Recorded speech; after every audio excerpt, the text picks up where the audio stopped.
Hi, everybody. This is Devin and Sage welcoming Bernhard Hoffman. Caleb Hoffman is your middle name, I understand. Welcome. Thank you very much for being with me, with us.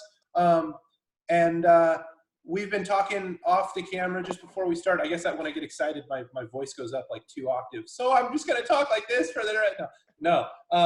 I'd like to say thank you for being here. And I want to prompt you again about what we were just talking about where you are in the world, what you're doing, and what you're learning about what you're doing.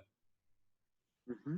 Cool. Well, thanks for having me here. I'm really stoked to actually be in communion with you and conversing about these things. I'm really excited to see what all we get into. So currently, I am 9 months into a year-long in-resident internship at the Permaculture Research Institute of Australia, which is northern New South Wales. It's subtropics, about an hour inland from the Pacific, and it's a really fascinating place. It's a very, very dynamic and semi-chaotic place. It's a 66-acre farm, a fully operational farm. We've got milking cows, we got beef cows, we've got chickens, ducks, we're getting goats. We've got a main crop, which is like a production, like kind of your more like CSA farmers market, sort of like industrial What does CSA mean? Community supported agriculture. It's like a co-op based food service. Okay, sure. This rain just picked up about an hour ago, and it just won't stop. It's awesome to hear. Are you able to take an indiscriminate amount of time, when you choose, or what's your schedule like, out of curiosity? So as stated, the agreed upon work schedule and requirements is 5 hours daily. So we go from 7 to 12. I don't think I've ever actually worked a 5-hour day.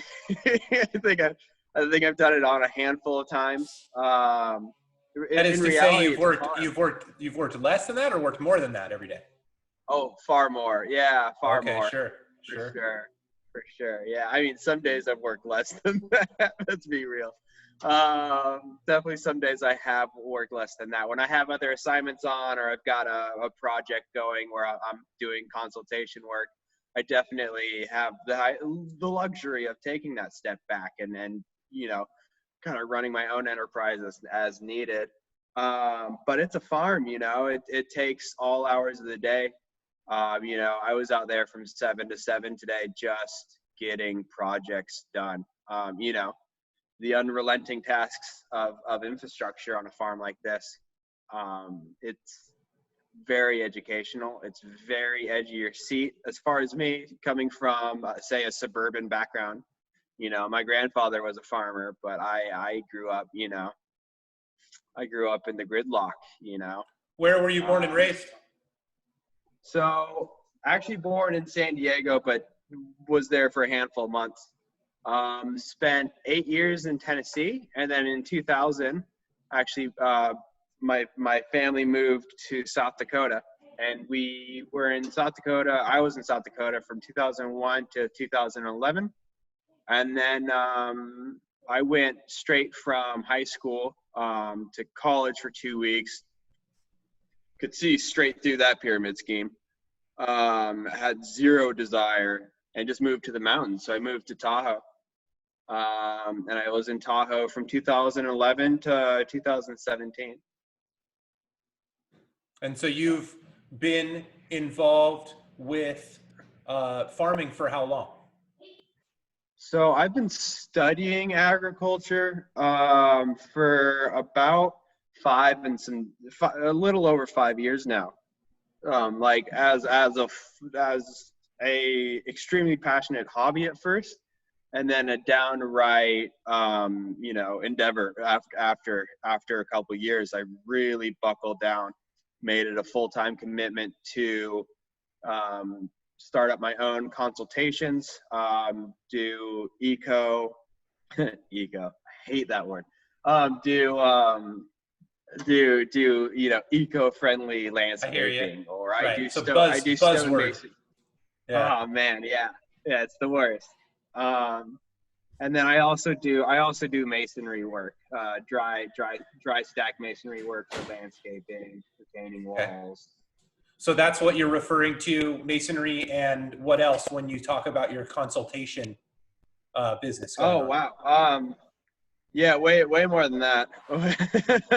So I go through, so using the permaculture design framework, and using a lot of For those of us, not to interrupt you, I apologize, but for those of us like myself who are not initiated, can you just give us a bird's eye view of what permaculture means? Yeah, for sure. This is a really fun question to answer, because if I can do it in one sentence and it's smooth, I'm above the moon, because it's a very deep, it's a very nuanced, it's a very diverse set of skills, set of knowledge that really distills down into applied ecology, repackaged indigenous knowledge. But permaculture is a design science. It's a design science based around natural systems, living systems, in which you put in a lot of input up front. For the first 5 years, it's quite a bit of work. You really are maintaining, you're nursing this life. But after that first initial big investment, you're riding easy. You've got this living system that's really just building itself outwards for you. So permaculture design is taking all of this knowledge that we gained from observing the natural world and applying it to our own life, to realign our consumption, our production, our mental, our emotional state, realigning all of this with the natural world, and understanding what is maritime law and what is natural law. Understanding what is the actual basis for our reality, or and figuring out where we need to do, or where we need to put certain things, so that they all relate with each other. Because a lot of an ecosystem really is just the diverse connections of different nodal networks, and all those connections, all the placements, all the interactions is really what defines an ecosystem. And without going to Mars, there's no way to escape the fact that we're living within one. So if we start to interact with that, and that's a lot of permaculture design, is a lot of that. So that was a description that took only 20 sentences. So I'm getting there. You're slowly synthesizing it more and more fully into the gold inside of the tin, or whatever you want to say. Yeah, I feel you. Well, how interesting. So, I mean, I've heard of systems that integrate, like, fishing ponds and gray water with, chickens and movable chicken coops, and then, trying to have more and more of the pieces, interacting holistically with all the other pieces. Is that kind of part of the puzzle? Yeah, that's definitely one of the main parts of the puzzle. There is those connections, is big. But of course you have your core focus, which is your water, your infrastructure, like these basic tenets of society, of community.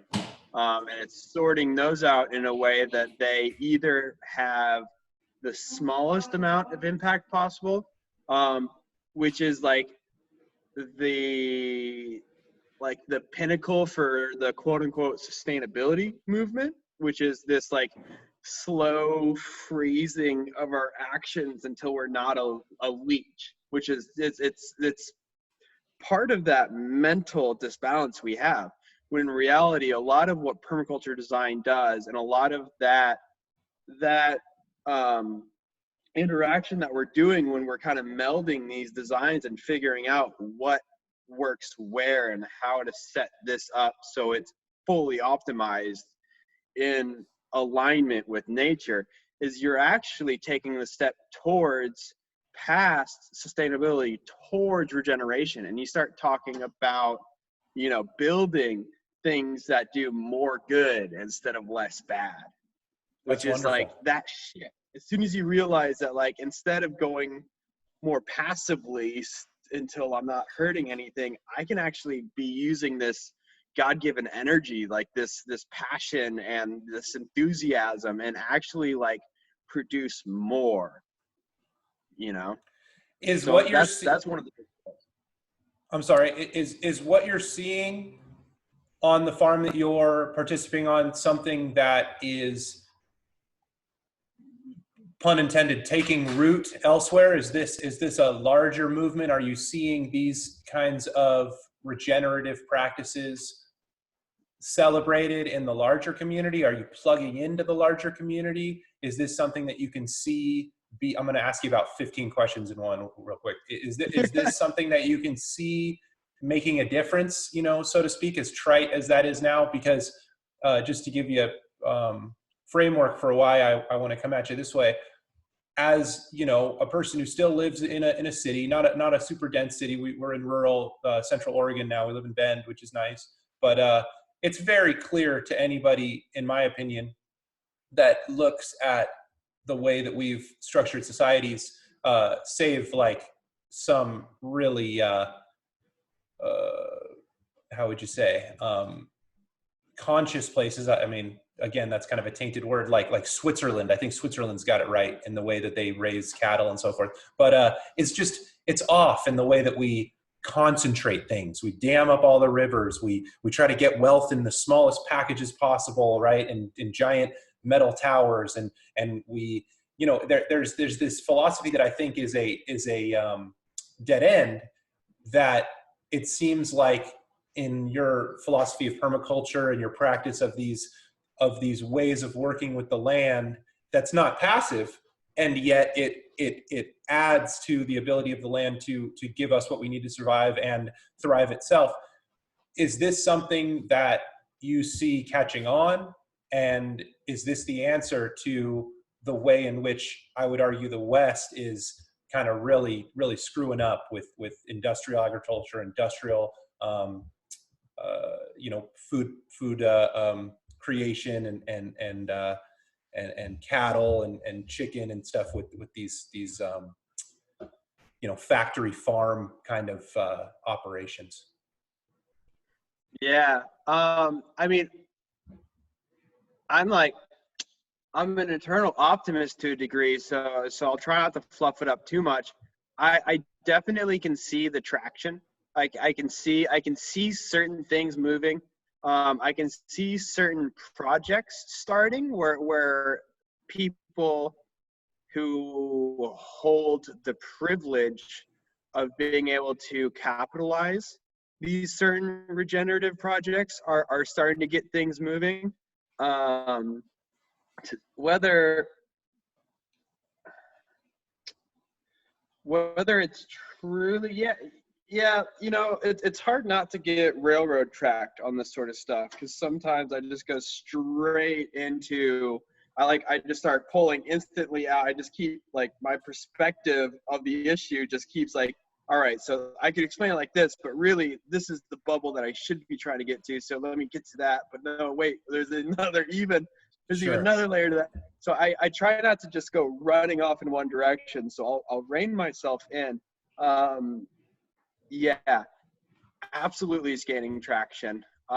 If only just for our current crisis. More people are gardening. More people are seeing the fragility of our industrial complex. Like it's it's very clear. It has became very clear.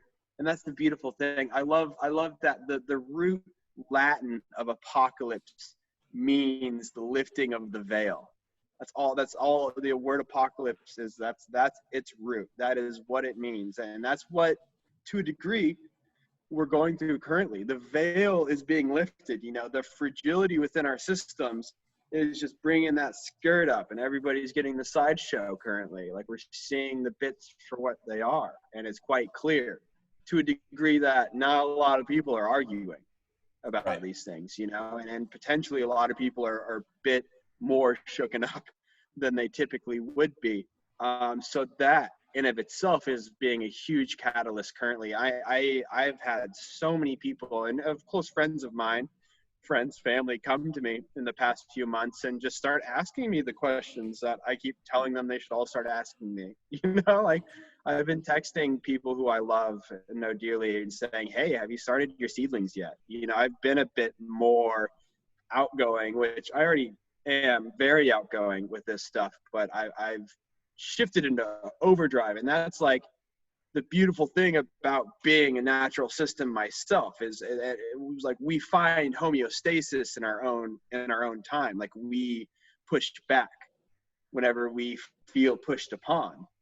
You know, there's some hopefully, or I think a lot of neuroses or mental and physical challenges happen when a person doesn't do that effectively, right? You push poison into a piece of land without giving it a place to go. It's going to cause a bigger and bigger problem. But if that's a real resilient and well-loved, I mean, to make a metaphor, right, piece of land, and you give it a little insult, it won't do so much damage. So I think one of the reasons I resonate so much with where you're coming from is I recognize my own, you know, natural system as well. And I think that honoring that fact is a way of finding peace of mind, right? And physical fitness. And I think it's a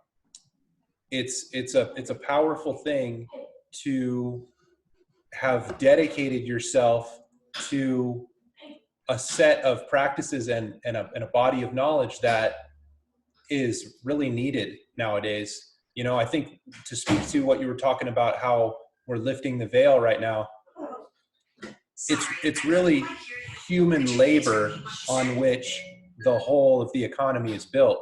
And yet it seems like we all are taught to believe that it resides, the power of our economy, in, you know, towers of wealth and individual people of power. And when we look to those people, they can't do anything, right? It's the people, it's the boots on the ground, it's the, you know, the grass in the field. And so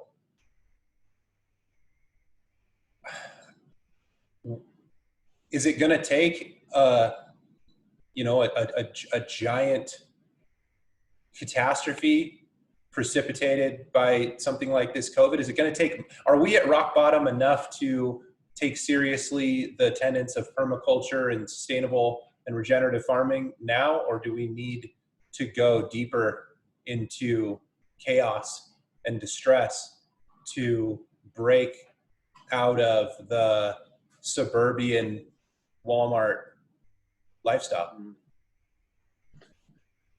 Yeah, we do. I mean, so there's of course those getting with it right now, that their cognitive dissonance was just shattered as soon as the dots became clear. They connected them. And there's some people who are so wholly reliant or unable to mentally decolonize their brain. You know, they're not able to escape these colonial structures, or they benefit from these colonial structures. So they're like, well, why would I ever give this up?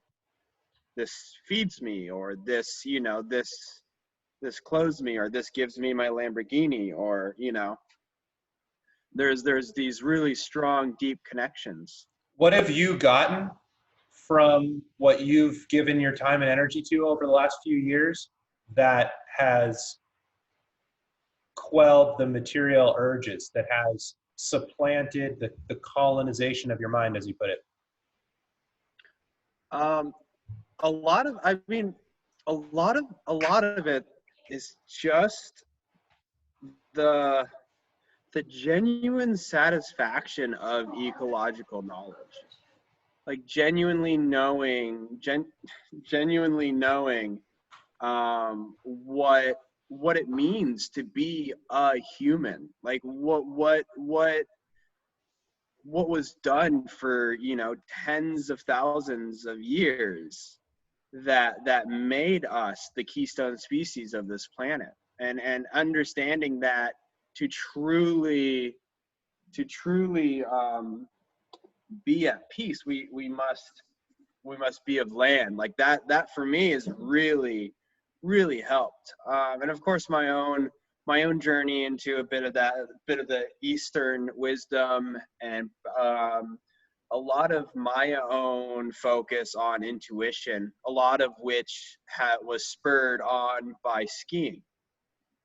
I feel you there. Because I was never classically trained snowboard. I never took, started snowboarding when I was 18 because of a job. I got a job making snow. I'm like, oh, what's this? I'm going to try it. And just from spending the time on the hill, and then after a while trusting my gut and knowing the physics of the game, I ended out to be a relatively gnarly telemark skier, like something that most people would consider to be this relatively difficult sport. I have found my ease within it using intuition. And so you're making the analog to your experience of working with the land in the same way that you're working within your intuition. Not at all times, but it definitely sits right in the back of your mind for a lot of these things, because there is a lot of learning going on. So there's a lot of analysis. There's a lot of this, right brain jibber jabber of like, well, this is the possible outcome from this, and this is the possible outcome from that, and if we do this, this will happen. If we don't do this, that will happen. And trying to make sense, trying to sit down with my sense making ability and actually figure out the situation. But going into every single one of those situations, I've made my snap instant decision. I've gone with, I've thought my instinctual thought, and then still went and did the rigmarole. And 67.8% of the time, that instinct's been fairly on. It was not that good of a percentage, but six, 7, 8. I like that. Yeah, it's, there's this definite value there, and especially the more research into the gut and the vagus nerve and all these truly like fascinating and empowering bits of ecological knowledge of our own physiology that empowers you to rely on your instinct and to understand the power of your gut, and then the power of your microbiome, and the reason for protecting that or enhancing it with good soil management and fermentation, and and treating your gut like the world's most important compost pile, which is a bit of ecological knowledge you can gain that you can translate into your own human health. I like that. Can I just make a observation that I think is hilarious? We've got our respective animal daemons that represent the mental state surrounding the two respective lifestyles. You've got a big, mature, mellow, relaxed, powerful feline, and I've got the fucking puppy mind just wanting to chew on anything immediately and just like, and so I think that that's a funny representation of the respective worldviews that we're wading into. So I want to get some just like facts out of the way. what outfit are you signed on with? Through what organization did you find the opportunity to do what you're doing? Is this something that is open to other people that are listening to this and are excited about doing something similar? I want to put that question to you. Yeah, absolutely. So if anybody has any interest in this sort of stuff, I couldn't do enough to encourage people to do it. I mean, traveling to Australia is not a prerequisite. There are tons of either permaculture design courses, you know, unpaid internships. Pretty much all it comes down to is finding somebody within your own area who is either, say, operating this similar educational system, and is willing to take you on like as an apprenticeship style or internship style. But for me, I actually did a design course, a 2-week design course here in 2017. My partner's Australian, so we'll actually are probably going to be settling down here instead of coming back to the States. So I did a design course here in 2017. Went back to the States for. Oh, you froze for a moment. Bernhard, you froze. Can you hear me? Let's see, I'm going to pause the recording. You won. And we are back. All right, technical difficulties be damned. We can make it through. So I just asked my wife, because we had traveled to New Zealand a few years ago.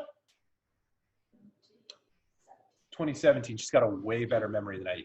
And I smoked a lot of pot growing up, so that was not the best thing for my memory development, but that's beside the point. She told me about an organization that we were familiar with while we were in New Zealand that does something similar, called Woofers. Are you familiar with? Yeah. Okay, so that's that. I don't know the difference and so forth, but that's something that's offered to people with little or no experience and knowledge in the arena, and not something that is like a work for board kind of deal.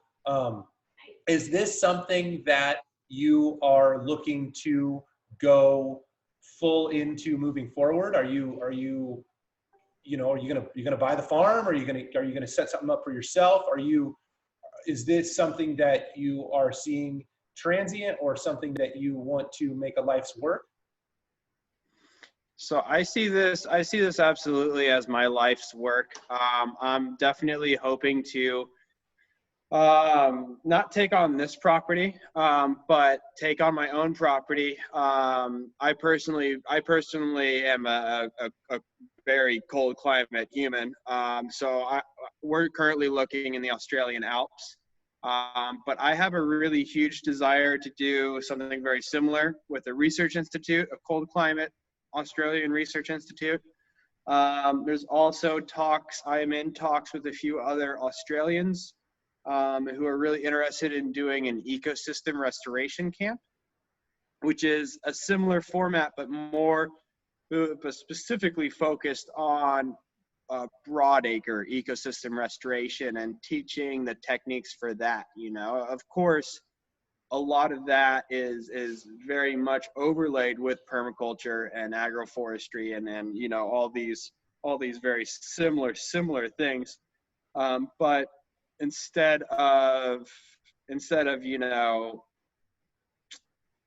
walking people through all bits of that stuff, we'd just be focusing on how to actually keep trees alive in the wild, when to be planting, what you should be, you know, making sure that things are climatically matched, you know, all that nuance. I personally find a lot of empowerment in spreading that knowledge.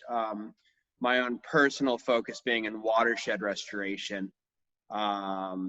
That's really where I see one of the biggest shifts that we can do as far as our land management techniques. So that'll be a big part of my educational input. Awesome. for stuff like that. Well, keep us posted on the developments in your personal endeavors, because I'd love to support you in any way I can, and bring awareness to what you're doing, and you know, put links to things and so forth. I'm interested. I want to get a little bit better idea of where you are in space. So my buddy Nick Reimnitz and I traveled to Australia when we were 18, around that age, and we flew into Melbourne and did a tour up to Cairns.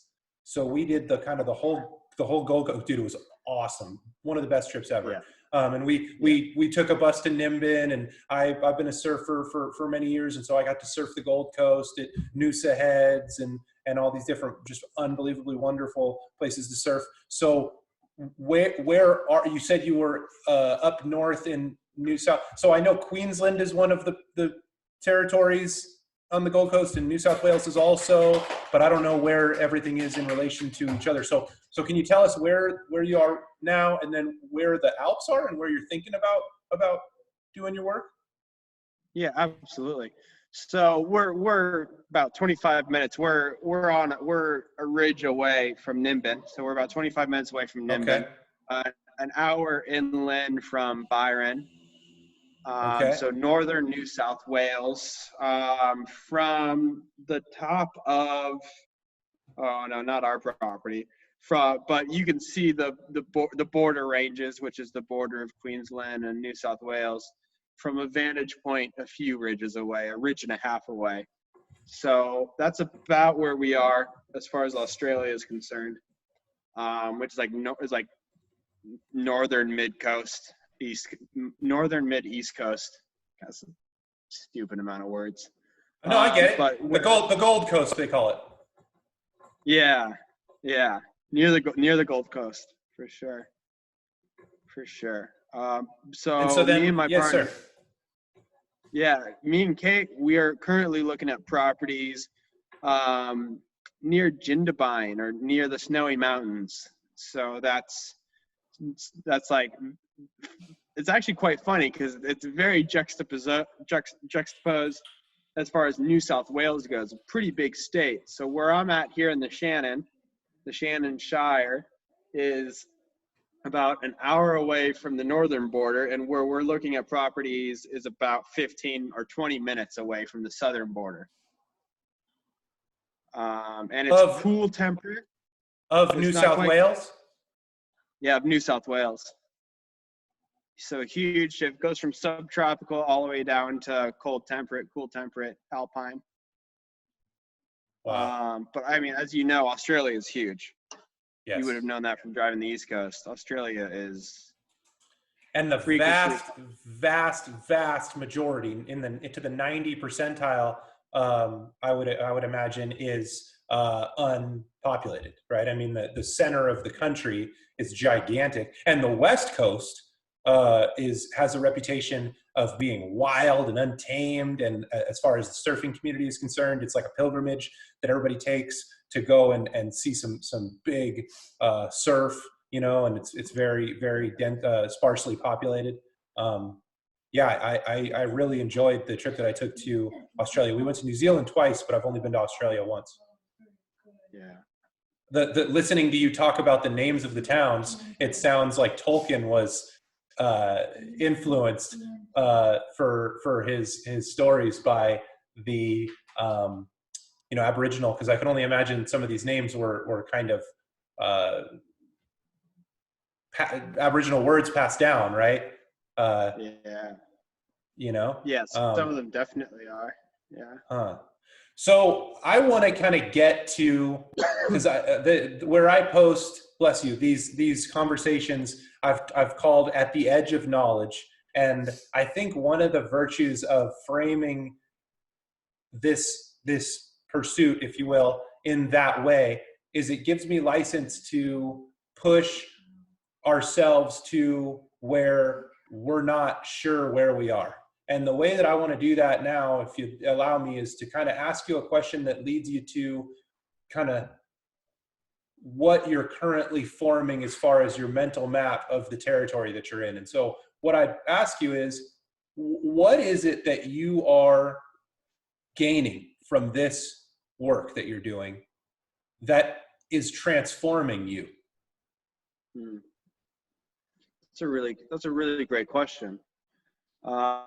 So what I thought I had a lot of coming into this whole situation was confidence and knowledge. I thought I came into this internship in August at the start of my year.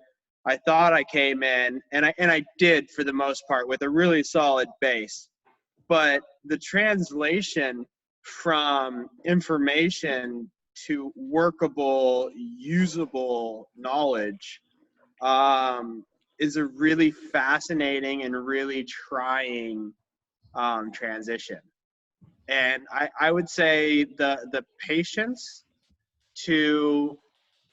the patience for triviality has really been one of the big things, especially say being on a property with a personable amount, like a high personal amount of mechanical knowledge, but not a proper set of tools. Like stuff like that, where you might have to be improvising, or you might have to be fixing things in field, or you might have to just be putting out these metaphorical fires as they come up. I think a lot of that's been extremely valuable, and pretty trying. I wouldn't say anything's made me like want to give up by any means. Like it definitely it sparks the joy that gives you that fire to keep going in all the situations, because there's that palpable value, that flavor of change that comes along with it.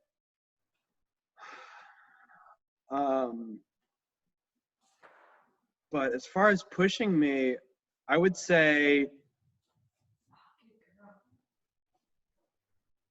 what's probably pushed me the most is my climactic ignorance, and which I knew would be coming, but I didn't expect. That's probably been one of the most trying things, is having to essentially learn an entire species set for a climate I've never lived in.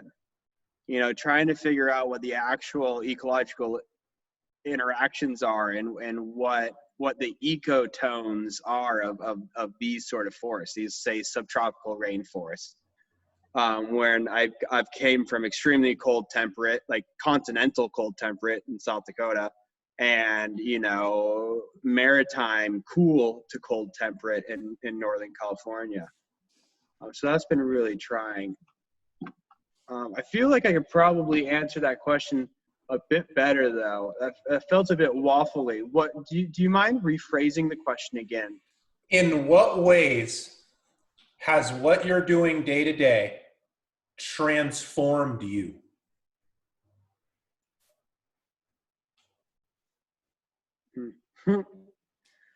There's no excuses on a farm. That's probably, if I was to sum it up into one sentence right there, that's really what has transformed me. Because as I'm doing things, as I'm learning, as I'm experimenting, you're seeing, albeit sometimes delayed, and that's really, for me, that's where the real wisdom and knowledge comes, is from doing something, having to wait a week and a half or 2 weeks, and then figuring out that it's failed, and then you have to redo it. Or you've done something and you've had 80% of the data set and you've actioned on it, and then it comes to fruition. It comes to fruition real quick, and you see that this is now a much bigger issue, or you have to you have to make a bit more sense of the situation. But definitely just putting in the work. Like there's no excuses on a farm. That's for me, that's the biggest thing that I've been picking up. Have you seen that realization catalyze a change inside of you?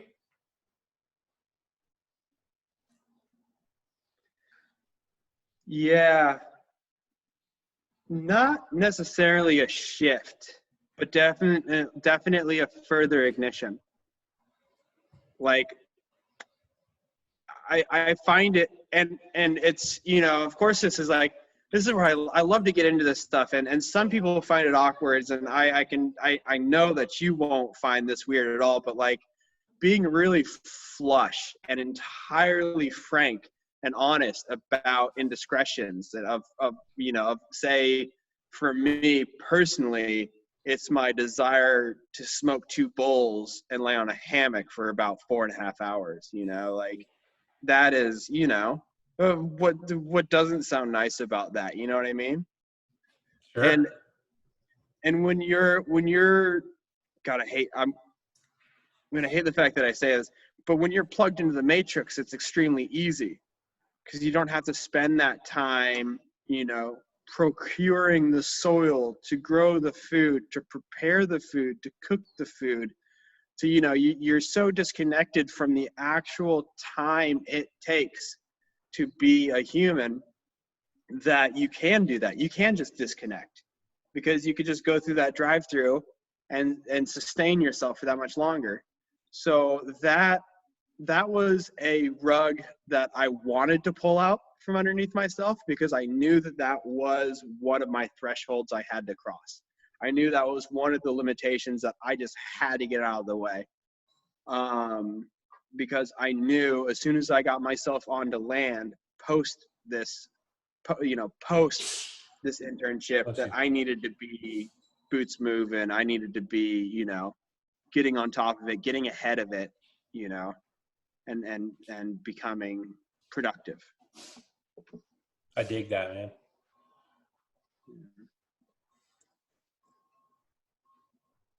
I just see such a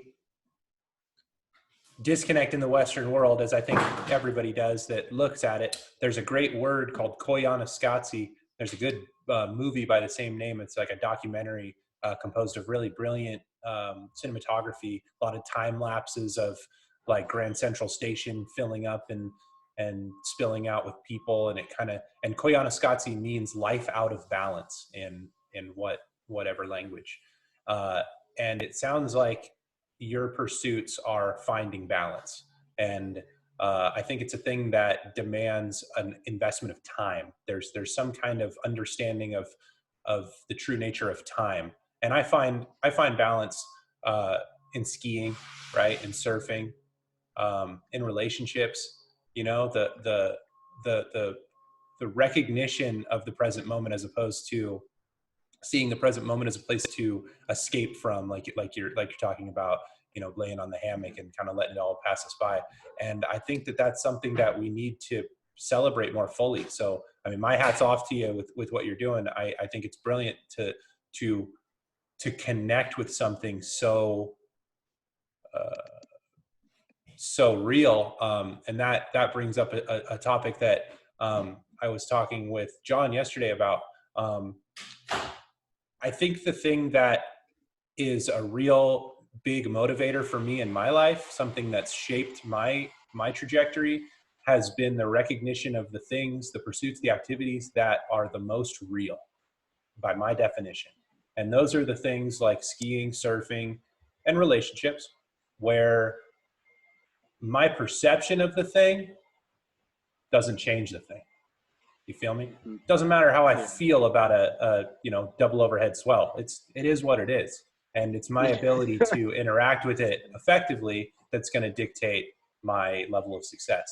And I think that working with the land obviously falls into that same category of, there are existential truths in all of those words that you use that encompass huge amounts of knowledge, like agroforestry and permaculture and things that I know very little about, but things that are very real, right? I mean, the human pursuit of those bodies of knowledge is secondary to the reality of the things happening, right?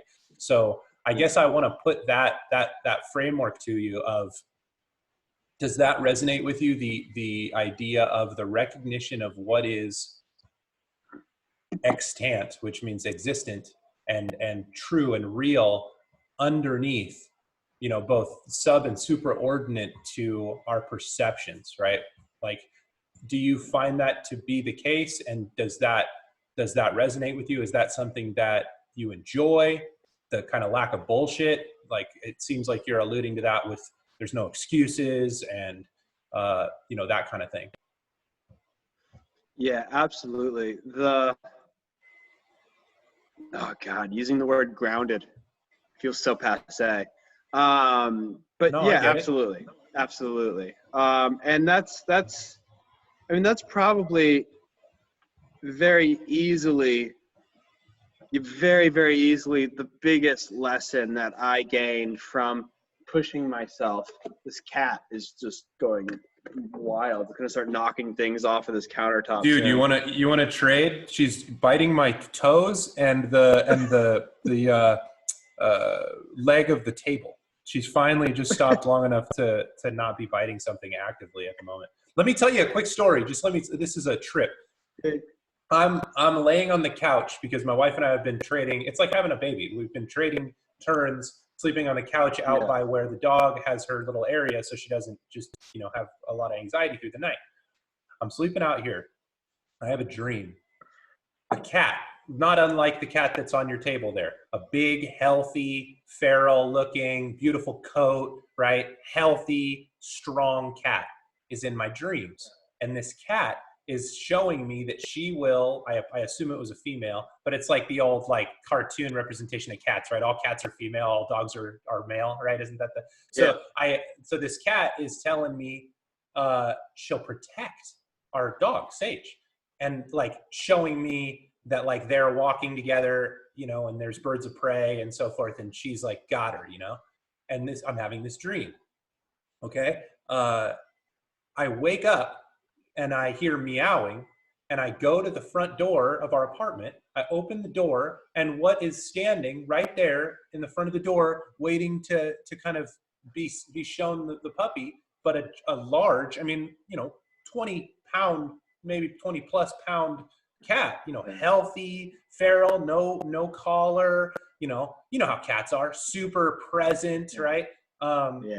And I like knew in my heart, like I need to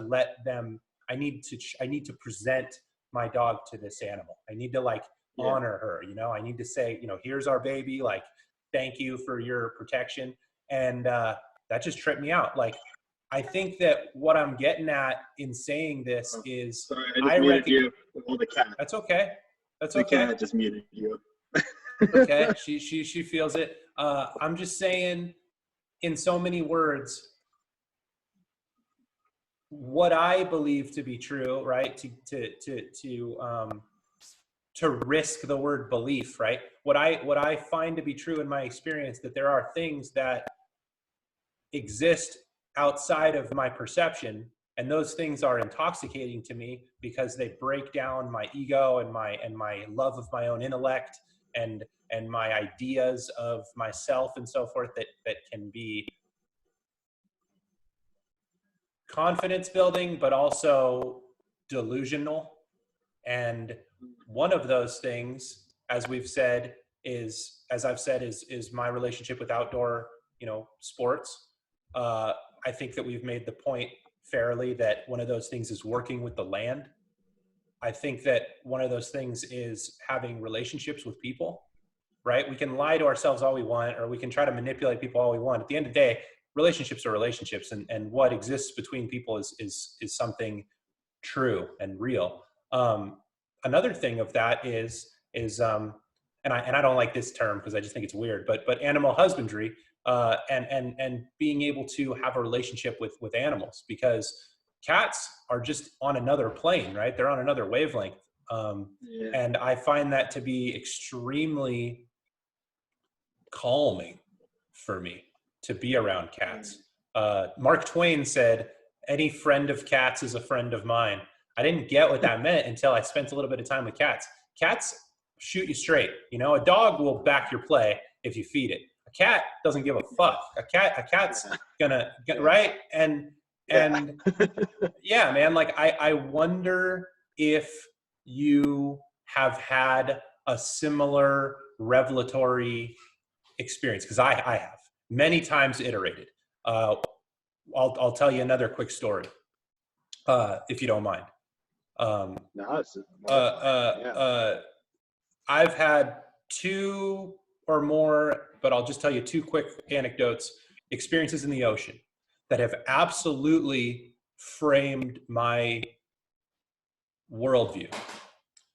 One was sitting out at 3 Mile Point Break with a friend, with a surfing buddy at the time, and we're, way out, hundreds of meters out. It would have taken, 10 minutes to paddle in, right? Good swell. We're waiting for a set. There's nobody else in the water, and something brushes my leg, and a dorsal fin rises. And my buddy's sitting right next to me, and he tries to say Devin, and he goes, and we're both just terrified. We're both terrified, okay?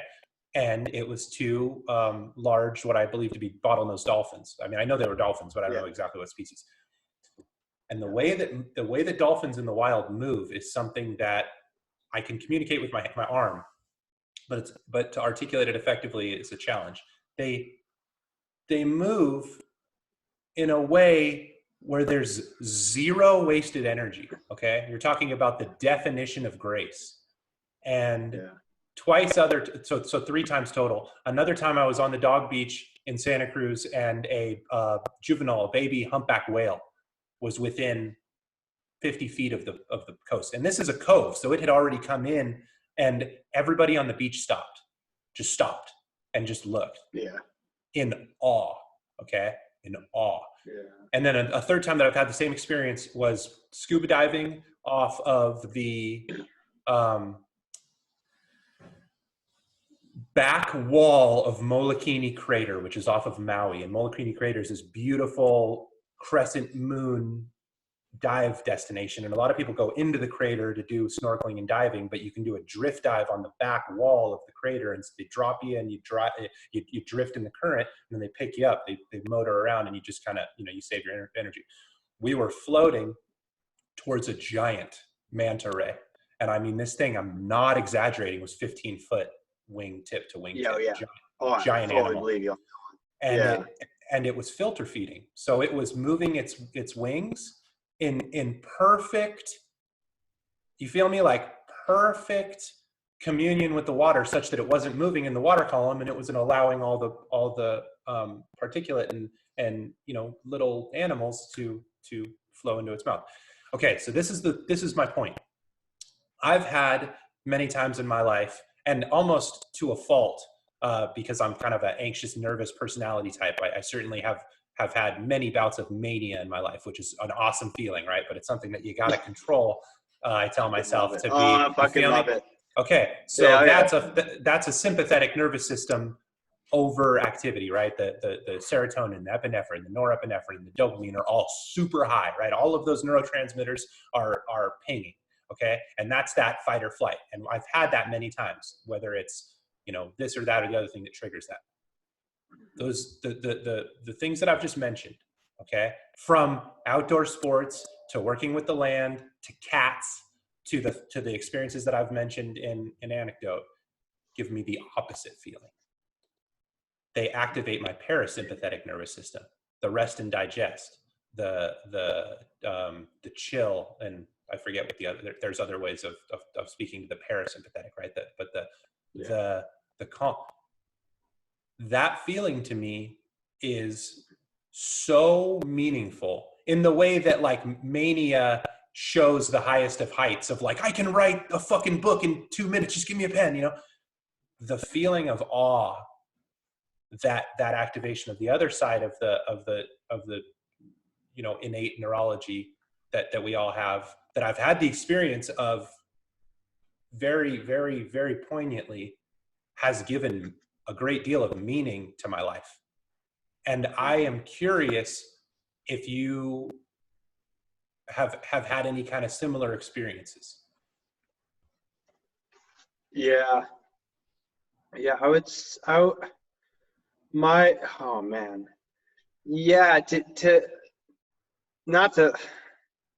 see how many anecdotal stories I can navigate around, but every time I have put myself into a place of communion with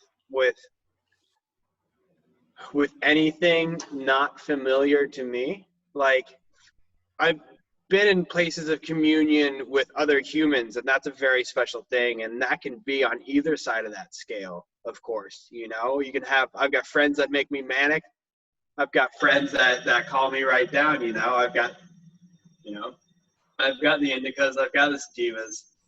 Um, but every single time I've taken it upon me to commune with another species, I've always came away from it with so much more just general,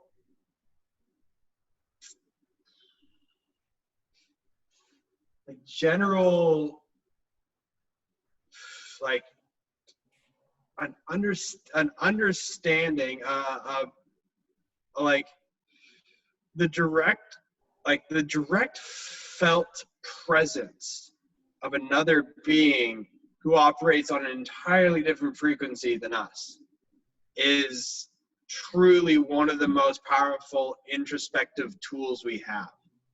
So I'll just rattle off. I won't go into the details too much because some of them are somewhat long stories, albeit awesome, but very long stories. But one time I was driving through South Dakota, and there's a beautiful park called the Badlands of South Dakota. It's this huge, like, just layer and layer and layer of strata that's been eroded away over time. And it's, you know, it's just these steep ravines, really, really rugged area. And I was driving through, and it was getting kind of late. I knew I had to stop at some point and, you know, catch some Z's. So I drove into this national park, pretty relaxed on security measures in South Dakota. Pretty free state. You could just park somewhere and camp it up and nobody gives a shit. Yeah, sure. Yeah. So I went out with my minimal kit. I went out with my 3/4 pad, a wool blanket, and an inflatable pillow. And I went out onto this knife ridge, like a little offshoot of this knife ridge, and I was able to get within 15 feet of a family of bighorn sheep. Wow. Like mountain goats. Sorry, should I say mountain goats? Who were quite weary of me, but weren't necessarily too bothered.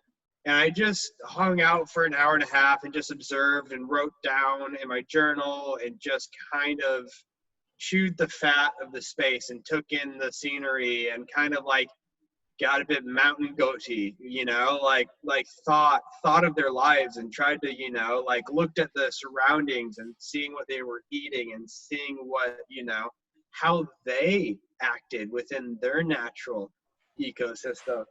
And I actually ended up getting within a couple meters of this mama and her baby and her kid, and ended up sleeping out there with them for probably 3.5 hours, 4 hours until dawnbreak.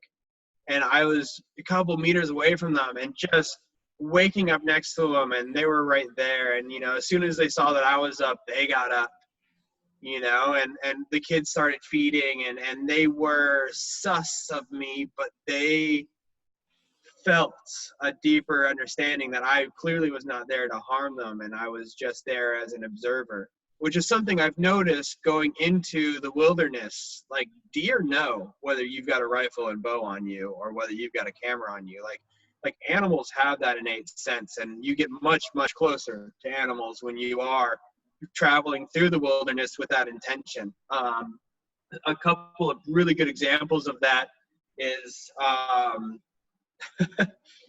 a deer that came up to me in Yosemite. Of course, it's Yosemite, so he's probably pretty used to humans anyways. But another mom with a doe, and I've got some really great video of it. She just came right up to me and she allowed me to commune with her, and I, you know, I sat in that contemplative silence, and I came down to her frequency.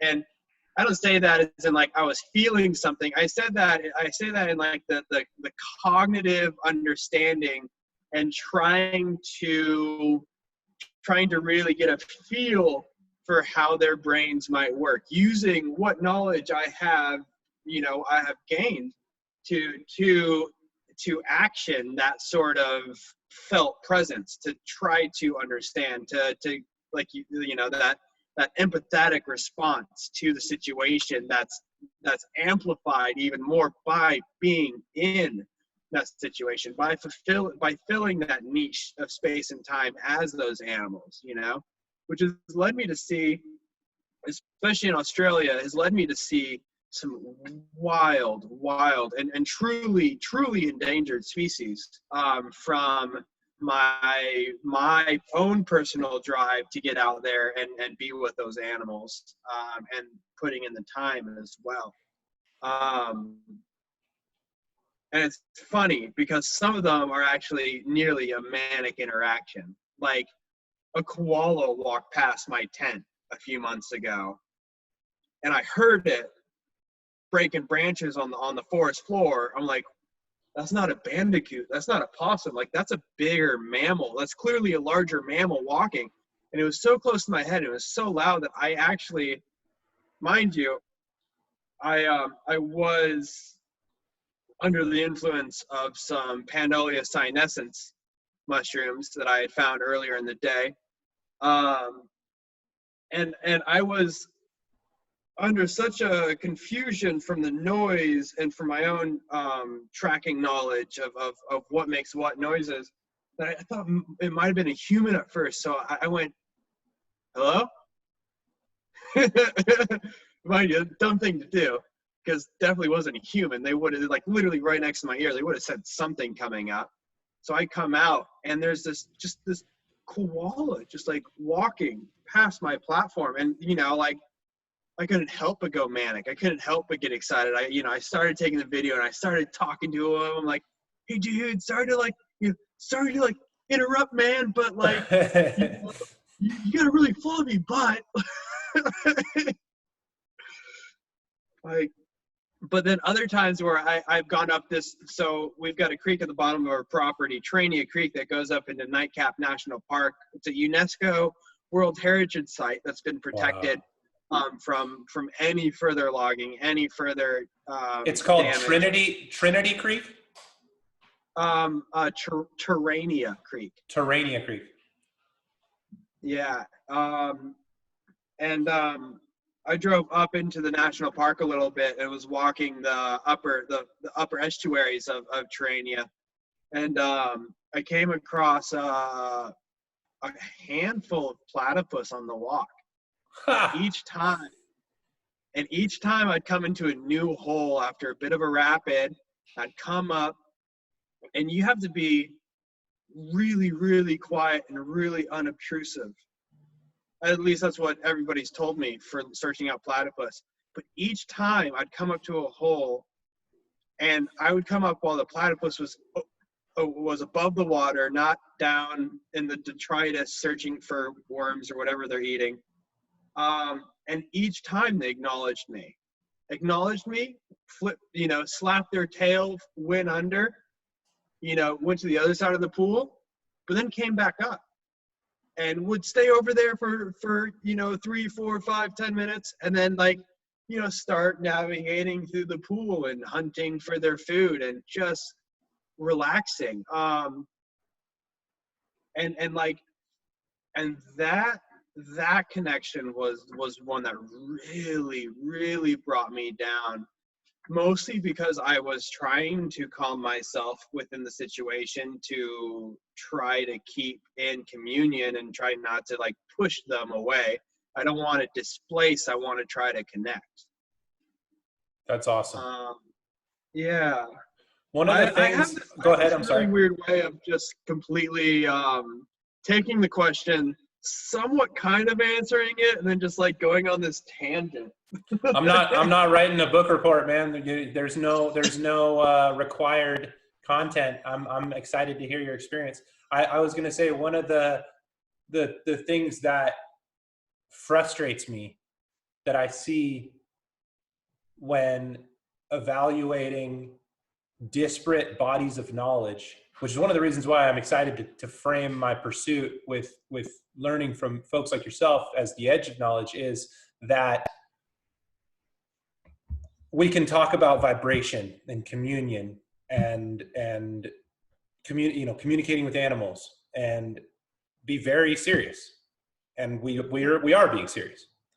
Yeah, And then I'm aware of a whole other sect of people. I think, I can't speak for anybody else, but there's this idea that the concepts of vibration or communion or the religious sensibility inside of which the sacrament of communion is foundational and so forth, like, is all woo woo. But one can absolutely build a structure of scientific, that is to say, experimental justification for these things in terms of the brainwave states, right? The alpha, beta, gamma, delta brainwave states that we have that we can measure and so forth. So I guess I'm frustrated that the stuff that we're speaking to is less mainstream than I would like, because it's often scoffed at from a place of ignorance of the breadth of science, nuance. of nuance is a Science, good yeah. way of saying it, right? It gets misrepresented. Okay, so I would be remiss if I didn't ask you about the fires. Yeah. Oh boy. Oh my gosh. This is such a fun wormhole. This is so we had a fire in Nightcap National Park. That is of such fascination. Honestly interesting stuff going on there. Started by lightning strikes, as most natural fires are. Really somewhat frightening, because it's rainforest. It's Gondwanan rainforest from back when Gondwana land was a thing, whether that's pre or post Pangea. It's rainforest that for 230 million years has gone unchanged. Wow. Or longer, 350 million years. So like the species genetically more I hear you. Morphologically? Yeah, actually, I think that's the one I was going for. Are identical. You can go to fossil records found in Patagonia that had remnant forests, eucalypt forests. Like there's fossils of eucalypts in Patagonia. I hear you. And Antarctica, and back when all of this stuff was all one landmass. So we've got these rainforests that it's not within their ecology to burn. And we have fires, rampant fires going through areas of rainforest. There's much more nuance to it than that. And I can put you on, and whoever's listening, I can put them on. We can put in a link. Yeah, please. A really, really fascinating talk by, I believe his name's Richard or Robert or Richard. No. Brian. No. Anyways, Sammy Slappy Samsonite. I was way off. Dr. Kuiman. Let's just call him Dr. Kuiman. Okay. Who is an ecologist who studied the Gondwana rainforest quite, he's from Nimbin, really, really engaged, really knowledgeable guy who came and gave a talk at Tunnable Creek community, which is one of the oldest communities in Australia. Back in the land care movement of the 60s, a whole bunch of families splintered off, bought 1,000 acres and started this community. So a whole bunch of old hippies. And I actually for got those called not to interrupt you real quick, for those that don't know, Nimbin is a very special place, and I imagine the surrounding area is a very special place in terms of cultural and ecological, I imagine, significance for the greater Australia. Is that a fair thing to say? Yeah, oh, absolutely. It's the antithesis of modern culture, you know. It's the Haight-Ashbury of Australia. It's very much Right, a holdout of more holistic values, huh? More connected. to a Uh, degree. you know, Yeah. is that fair? Not to interrupt you though. I apologize. Yeah. To a degree, there's definitely that shift, that mental shift that is really prevalent in the area, that is very counter to the culture, very production over consumption. At least even in just values, even if people aren't living that perfectly, even just in values, even just in implied cultural norms within the area, you'd You be look hard great. pressed to find anybody without chickens in their backyard. You'd be hard pressed to find Right. anybody without a mango tree. Like these basic tenets are definitely pretty well covered within the area. So Tunnable Creek, the community in which this talk was given in their main hall, actually had this fire come up to their community.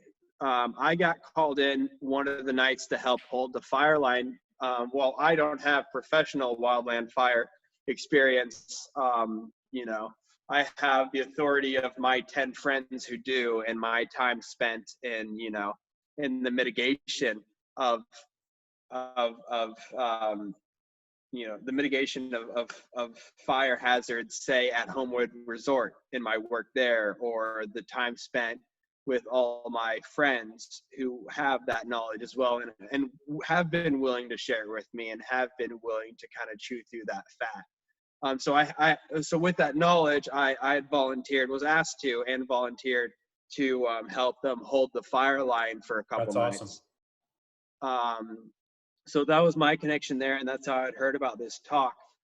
Um, but it's well worth the time. It's about an hour long, and in reality, rainforests don't burn. So the rainforest itself, anytime that the fire came across, say, these ridge top or upper slope eucalypt forests, which have a fire ecology innately built in to their living system, every single time that fire would come ripping across those eucalypts, as soon as it would hit a wall of rainforest, it would drop to a forest floor fire. And it would only go in so many meters. It'd always drop out, always drop out. And there's quite a bit of really fascinating ecological knowledge held within that. Just to save everybody's time Like how and that my takes place. waffling. What was that? I say just like how that takes place. When you mean there's a lot of knowledge, like how that occurs. Is that what you're speaking to? Yeah, or the scientific basis for why certain plants hold certain ecologies, that lend themselves to, say, burning and not burning. Right. Say Well, I the mean, I know that certain trees only released their seeds if they are in the presence of extreme heat. I've heard yeah, that. many, not many, but yeah, absolutely. Redwoods, some pines. What do we got here? The eucalypt, of course, classic fire ecology is the eucalyptus forest. Of course, we're past that point of management where we have to try to suppress the fires, because a lot of this stuff being unmanaged, because we don't have that indigenous presence of working Right. the land and stewarding those Right. processes, whether that's cold burning or whether that's selective logging or whether that's, however that looks in today's modern context. We haven't been doing that. So we either need to catch up or we either need to suppress. Um, for me, a lot of that mitigation work looks like understanding and gaining that ecological knowledge for a rainforest ecology or a deciduous based forestry system, where I know I've got a fire break built out of trees, which is a crazy thing. You can build a fire break out of trees. Huh. Right. Trees that So won't burn, huh? trees that won't burn. Trees that actually go as far as to extinguishing flames. Wow. Wow. Yeah. Well, So of course go ahead. I'm sorry. the eucalypts, the pines, the cedars, all of these things that have the fire ecology have extremely volatile aromatics in them. And that's part of their interaction within the fire ecology. Like they feed into it by that. That's interesting. But say you get into the rainforest ecology, you get into the cool temperate ecology of deciduous trees. Say you get like willows and poplars and even mulberries and like any tree that's deciduous, any tree that has that softer leaf that falls off from the, that holds quite a bit of moisture within the leaves. Right. That will actively fight a fire. And I mean, I've heard a few firsthand accounts, and I have the knowledge to say that this is something that's extremely valuable and something that's extremely fascinating. It acts through transpo evaporation, which is the evaporation coming out of the tree as it breathes and lives. Right. Through that transpo evaporation, as these trees heat up through the fire, it steams off through the leaves. So that the water goes into the air and helps dampen the fire. But then as it's pulling that water out of the leaves with the heat, the biotic pump of the tree, a tree works on suction. Nothing's pushing on a tree. Everything's pulling on a tree. It actually pulls 2 or 3 times more moisture out of the soil and into the air. Wow. So the leaves don't just go and that's that. The leaves go and then continue to go and can literally, I've seen photos of it, willow plantings along a riparian area that stopped a brush fire and like stopped a grass fire in its place. Grass fire, the size of the fuel really dictates the heat of the fire. So a grass fire with that small fuel burns so hot, and for it to not jump to the next set of fuel, which is of course a small fuel that can light so easily, just because of a line of willows pumping their moisture, throwing that water out. What have you seen as far as the results of what the whole world was talking about 3-4 months ago? I don't know exactly when the huge fires were happening. Mm-hmm. Like have you seen the results of that? Yeah, I have. And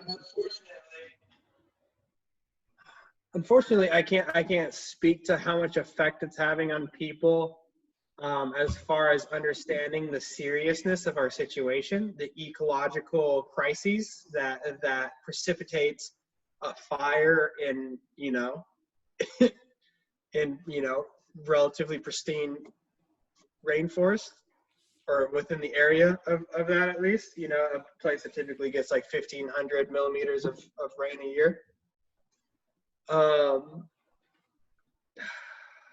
So is that then taking, kind of listening to what you're saying, it seems like one of the, because what I was seeing from the outside is that the big story was that there was a huge amount of land burning. But what I'm hearing from you is that more specifically, places that never burn were burning. Yeah. That seems to be a point worthy of making, that not only was this a widespread, giant countrywide fire, and I don't know, what was it, 6 months ago, 7 months ago, 8 months ago? It was before the whole COVID thing, but it was this year and it was a big deal. So also 6 months, yeah, something like that. So you're saying you're seeing that this fire that took place that was so devastating, ravaged places that haven't historically, as far as even the fossil record is concerned, ever burned. And you're saying in some sort of like ominous tone that like you're not even, and you're somebody who's educated on the subject and practiced on the subject, not even really aware of kind of what that means. Like that's kind of heavy to hear, because if you don't, I fucking certainly don't, Well, it's That's for sure. That's for sure. You know, Wow. we're coming up to some of these precipices that I mean, you know, it's a lot like the saying that if you don't if you don't change your direction, you're very likely to end up where you're heading. Huh. Sure. You And know, I think we all kind of feel where we're heading, huh? As a that's species, as a society. that's yeah, that feeling's so important. Feeling is so important. The feeling vulnerable is so crucial. That that is part of what's gonna make the change. If people can get in contact with their own internal alchemist and feel Like that. that and feel it, but then understand that they can do nothing with that lead until they transform it to gold, until they put that spin on. And that's like, for me, one of the biggest things with permaculture is one of the main tenets is the problem is the solution. Whether it's there That's to interesting. teach you something, whether it's there to, you know, whether it's there to do something for you that you don't, you know, that's a huge part of it. Very, very big part of it. But that despair is not unwarranted.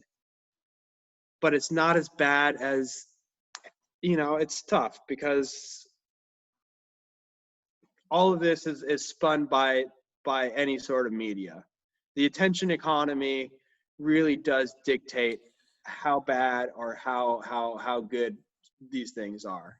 I like the phrase that you just used, the attention economy, because I've argued within groups of people, you know, debated, had dialogue to the effect of saying that be aware of the game that's being played, and the game that's being played in the media is clicks, right? I mean, that's they're fighting for ad dollars. It's very objectively simple, and that creates what you call, and I think that's brilliant, the attention. What did you call it? The attention economy? The attention economy. Yeah. Oh, I can't take credit for that, but No, I like that a lot. I don't know where you heard that, but I think that's very poignant. And I want to speak to something you said a moment ago because I really think that it's brilliant, and that is connecting. And it's phrasing that I've not used, but I think I feel what you're speaking to, and this idea of the internal alchemist connecting with our own feeling, sensing self at once allows us to, you know, do good in the world and be a steward of an environment and, you know, be a part of the solution, if you will. But I think that it does another thing as well worthy of being spoken to, and that is a person who's in touch with their internal landscape, right? And however you get there, whether it's being around an animal that, you know, takes you out of yourself, or connecting with the land, grounding yourself, you know, whether it's, you know, what have you, however you get there, I think the initiated, if you like, are people that are really hard to manipulate. I think doing that, you know, that what you kind of metaphorically represent with the internal alchemist is the ability to not be a sheep, you know, not be a consumer, a participant passively in this attention economy. And I speak to this passionately because I've undergone that process in my own psyche over the last decade or two. And, you know, it's a struggle every day. It's not like I'm sitting here preaching, but I'm telling you that I'm not a joiner. I'm not a follower to a great degree because of that. And I honor that part of myself, and I honor it in everybody else, yourself included, obviously, because I think that that's a really powerful process to undergo, and it's terrifying, and there's not a real roadmap, you know. It's a very personal process. It's something that takes going into the unknown, and I think that we all come out the other side of it, you know. And I think it's something that's represented in every great hero's journey. You know, you go into the cave, right? You go into the deep sea, you know, you go into the dark forest, right? It's always a place of the unknown and the terrible. And you come out with the redemptive truth, right? You come out with the sword of Excalibur, or the philosopher's stone, or the cup of Christ. You know, it's all the same story. And when you have that, it's a thing, it's a capacity, it's a faculty that you can use to save the kingdom. I mean, it's of no less importance than that. It's the saving grace for your community. And it's interesting to hear you speak about it in your own metaphorical terms that immediately I understand on a deep level. And we can use different words to get there, and we can use different experiences to get there. And yet we're still just two human consciousnesses, I would argue, part of a supraordinate consciousness. We're two eyes, right? We're 2 points of the same function, right? The same thing is happening, the folding of all that is inside of us, right? And one of the things that trips me out on this train of thought is we're not islands, right? They say no man is an island. We're not finite points in time and space. We're continuations of our genetic material that hasn't stopped, right? We were birthed inside of our mothers and brought out while our mothers were still alive. So this idea that we are continuations of life, eternal, right? And I think that reconnecting with that fact and that innate knowingness and that receptivity and that vulnerability that is not a weakness, right? It's a strength. It's a connection with what's happening outside of us, is what I think can turn the tide from a dominator culture to a sentient culture, right? A culture in which every node, every personage is aware and relying upon their own faculties, And I'll leave the diatribe with this and put it to you. One of the things that I've been thinking through over the past few years so as an aside to this point, I get knowledge in like balls of light. Like I download like awareness, and then it takes me a long time to piecemeal it out into logic chains so that I can articulate it effectively. You feel me? Like when you have a profound experience, you just get a lot of wisdom, and then it's like, fuck, like, okay, I gotta integrate all that, right?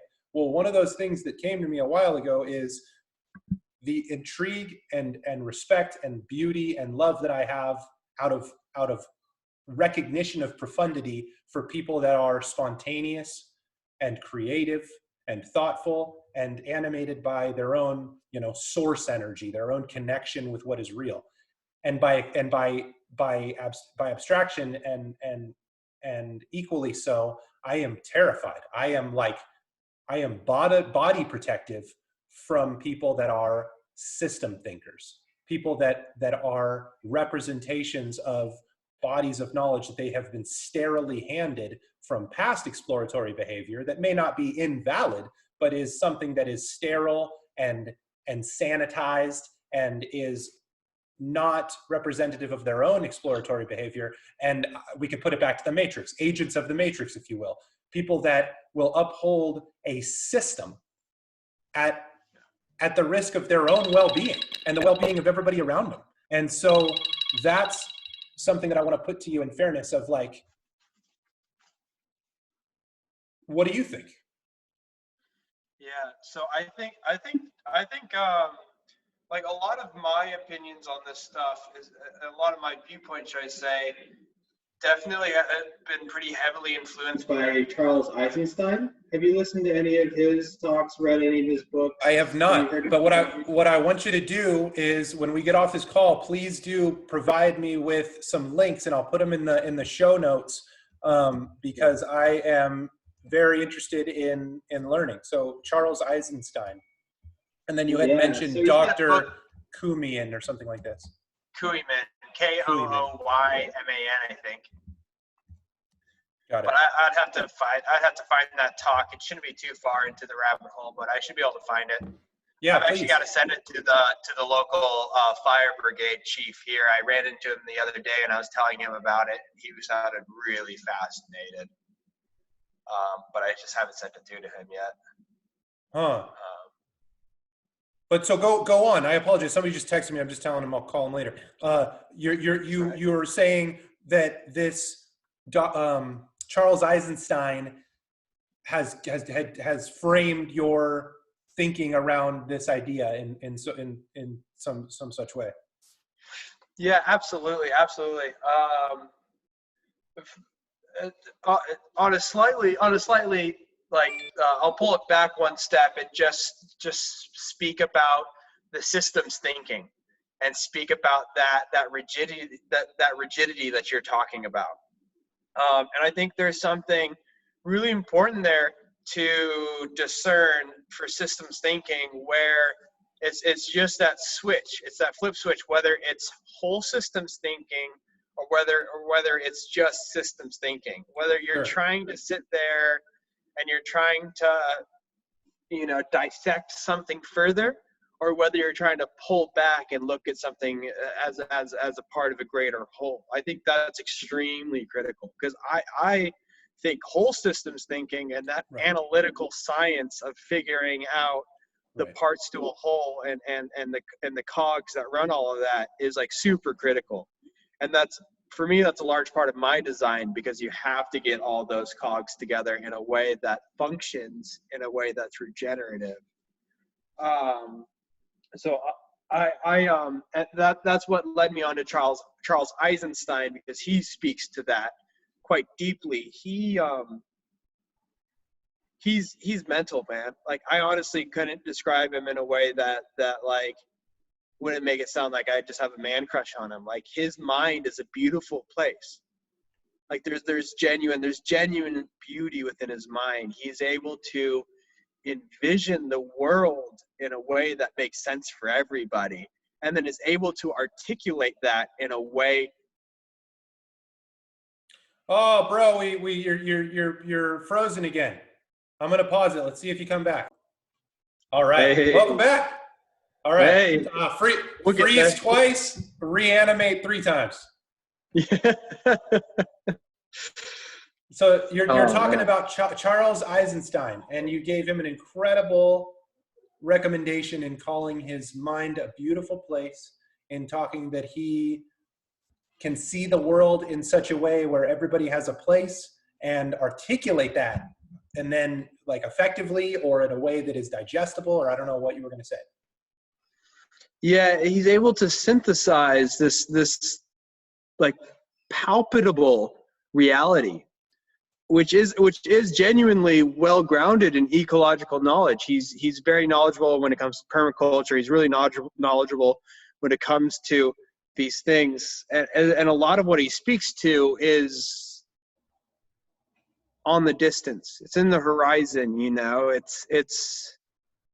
It's really palpable. It's really inspiring too, of course, because when he transcripts that future reality and is able to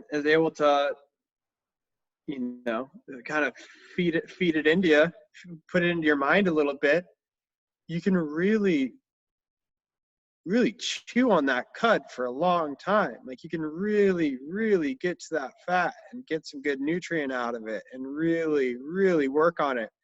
And it's like most things, as you know, is the more time you take to digest that, the more value you get out of it. And that's the sign of something that's truly of value, something that has intrinsic worth, is Right. the more time you take on it, it doesn't, degrade like that Happy Meal toy. You don't use it 20 times and it falls apart. It's something that each time you revisit it, that spiral gets deeper. Every single Right. time you revisit it, you shed a layer off of your own persona that says, oh, we're all fucked. Every single time I listen to Charles Eisenstein, or every single time I revisit something that he's shown a light on for me, I come to it, and it really like really pushes that for me. Really, That's awesome. Yeah. There's a guy, Jacques Fresco, and he passed away recently, and he was a futurist and engineer, and he had really beautiful, if I do say so myself, visions of ways of, he was more of like a civil engineer, but he brought kind of concepts like sustainability and holistic thinking into those realms. So I'll put a link to his, he had a thing called the Venus Project, and Yeah. it was very interesting. So I guess what we can say is there are people out there that we're all connected to whatever degree we choose to be, that are hopeful, huh? In the face of environmental catastrophe and these, this idea of apocalypse that, it may be seen in positive light as the lifting of false thinking, like you'd said a moment ago. There are people that give us hope, huh? Yeah. Yeah, there's always the helpers, and I I actually don't even know the full quote necessarily, but I forget Yeah, who I heard said it. that. Mr. But Rogers. was it? Yeah. Yes, Look for the sir. helpers. There's always helpers. Look for His the mother helpers. told him that. Yeah. And that, And then you'll know that there's hope. yeah, and I find it really, like, for me, I find my heart operates the best when I can become that. And that's why I love education so much. That's why I see, this permaculture education, like spreading this knowledge and spreading this hope to be of the highest importance, because that allows me to be a helper.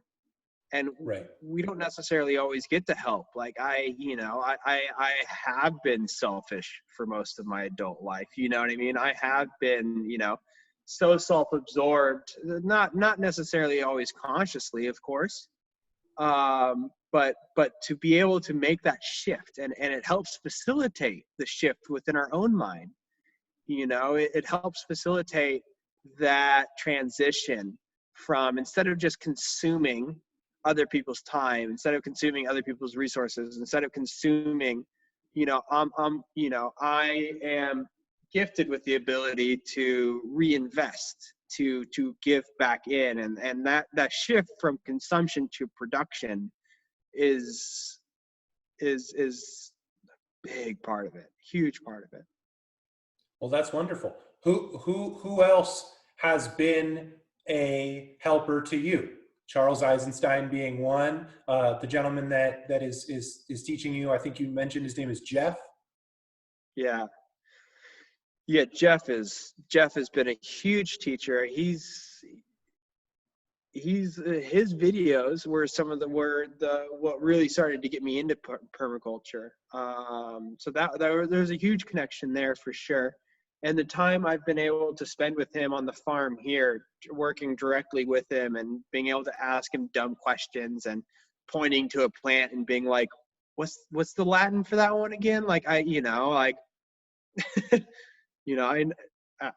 it's a cassia, but which cassia is it? I know it's a, and being able to do that has been really, really valuable, really valuable. Somebody that you actually might know as well, he had a huge impact on me, is Martin Gibson. I do not know Martin Gibson. No, not by name. Oh, really? Do you know the name? I mean, Gibson guitars and Martin guitars, but that's all that that comes to mind. Yeah, no worries. He was one of the Homewood guys for Okay. quite a few years. Don't know if there's ever any.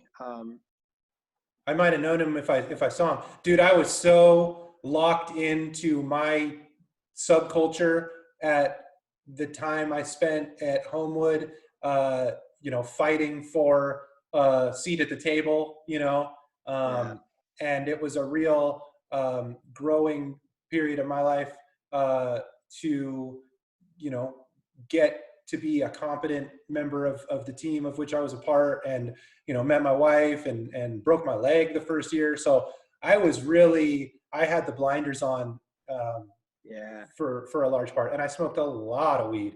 So that kind of limited my life as well, to be honest with you. So no, tell me about Martin Gibson. So he's another quality guy. Really quality, but he, in very much the same way that through this video conference we've been able to either synthesize or take in different perspectives or different, you know, kind of talk about, like you're saying, talk about these things that are kind of on the edge of our own understanding, and can take some of that like verbal soup, Right. you know, that takes a lot of that like staring into that corner while I'm trying to like play tongue snake. Like not to interrupt you, but Bruce Lee said, you know, he's pointing to the moon. And the student goes, well, what's that technique? You know, what are you doing with your finger? And he goes, no. Don't look at me. Look at what I'm pointing at. If you focus on the finger, you miss all of the heavenly glory I'm trying to point you towards. And I think to speak to what you're saying, when we're at the edge of knowledge, if I can plug my own bullshit, we're allowing ourselves to be a conduit for something greater than us. And I think that that's a really important part of dialogue and conversation. And I think that we, myself included, I'm not pointing any fingers, get stuck in the idea often of I have the answer. I am the thing. Look at me. I'm so great. You know, listen to me, as opposed to saying something like, I would like to have your ear for a moment while I can try to articulate something that I've been in contact with, or I've learned, or allow myself to be a channel that you can tune into, that you can take into your own life. Forget about me. I'm trying to turn you on to something greater than me, and that is something that gives me a lot. Yeah. Yeah. Those self, what is it? The self-feeding situations. There's such a better word for that. But the fountain of life, you know, those things in which the more you do, the more you get back in return, like far more. The return, the ROI is high. Right. Yeah. For me, skiing, surfing, and conversations, weirdly. Just allowing myself to get out of my own way in the presence of somebody else. Like, and it's hard for me, dude. It's hard for me. My ego gets in the way a lot, and I'm learning how to be in touch with something greater than what I conceive myself to be, and that is the things that have taught me. And that's why I think talking about Charles Eisenstein and your mentor, Martin Gibson and Jeff, and, you know, my experience of, you know, the turning points I've taken in my life. I talked to John yesterday about those things. Like, I think looking at ourselves like we do in a systems way, but with respect to the fact that you're talking about, while there's a lot of value to that, talking about, okay, here's a book of a certain set of knowledge, but understanding that that's inside of something that's much greater is a part of the puzzle not to be left out, right? Like, I really like a guy named Rupert Sheldrake, and he had have you ever heard of him?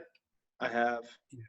The TED Talk he did called The Science Delusion. And this is like a PhD, you know, scientist. And he's sitting there talking about how becoming dogmatic in science is extremely dangerous. And it's religion. It becomes a religion. It becomes a team. And team science is just as devastating as team crusade, you know? Oh, bro, you froze again. Oh no. All right, we're gonna do it again. And we're back. And click. Take 4. I don't have a good prompt for you this time. I can't remember what we were talking about. Just so we don't strain anything, I'll do a few vocal warm-ups. Do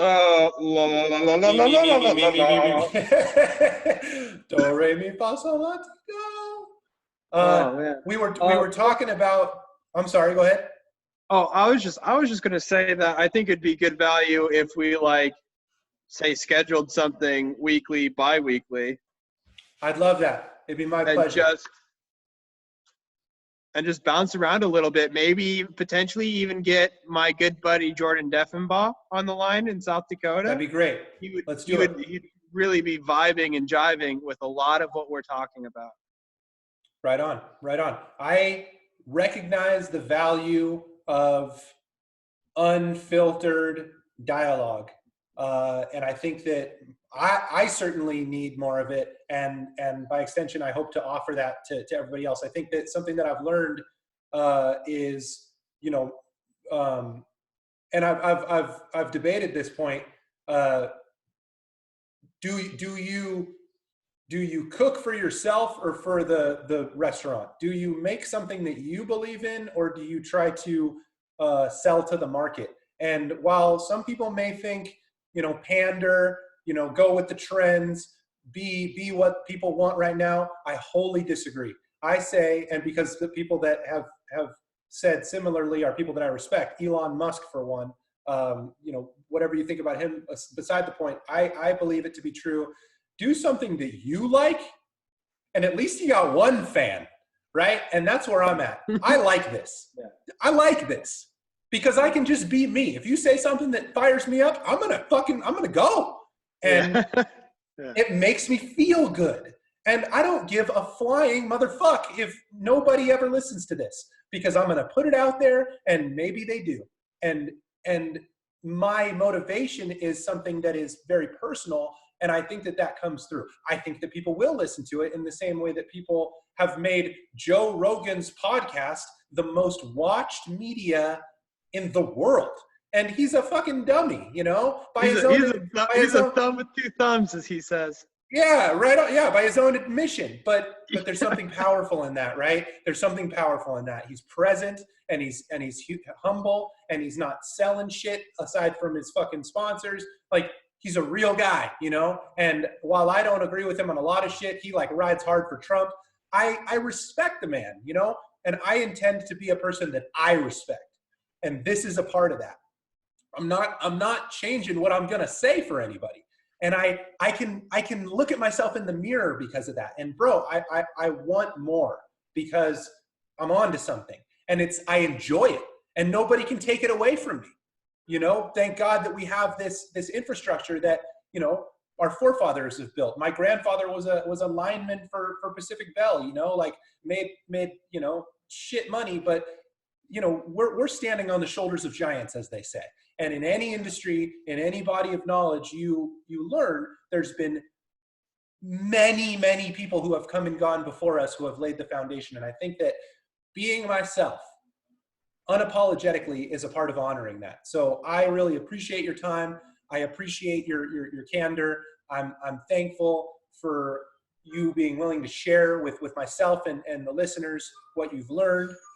And let's do it more, man. We'll put the show notes from what we talked about in the description. I'm posting this to YouTube. I just found a podcast hosting platform called Anchor that then propagates to like Google and Spotify and all these other things. So we're gonna get these conversations out there, and it's my honor to have as many as you're willing to have with me. And much love, more power to you. Enjoy yourself. You're in a beautiful place, and yeah, man, let's keep it rolling. Yeah, sounds good, man. Sounds good. Yeah, I super quick wanted to touch on that. Standing on the shoulders of giants. One of the things that gives me the most calm when things are really trying is to understand that for us to be here, we come from a very, very long line of survivors. Like, we come from literal generation after generation after generation after generation of evolution, as fast paced as it is at times, to be here right now. Like, we've got this. Like, no matter how dire the media is trying to tell us it is, no matter how dire everybody's been decreased into thinking we're fine. We're going to figure this out. We can do it. Yeah. Here's the trip. We are them. You feel me? Yeah. We're not different from them. Their blood is our blood. Their genetic material is our genetic material. We are one, and in a real way, we're still here, man. We're still fighting. We're still gonna make this work. So I feel it, and more power to you, man. I really appreciate the candor and the dialogue. So until next time. Yeah, until next time, I'll start doing some Googling to get some of those resources together to send your way. Please do. So we'll put it in for the listeners. Right on, brother. Peace out. Awesome. Have a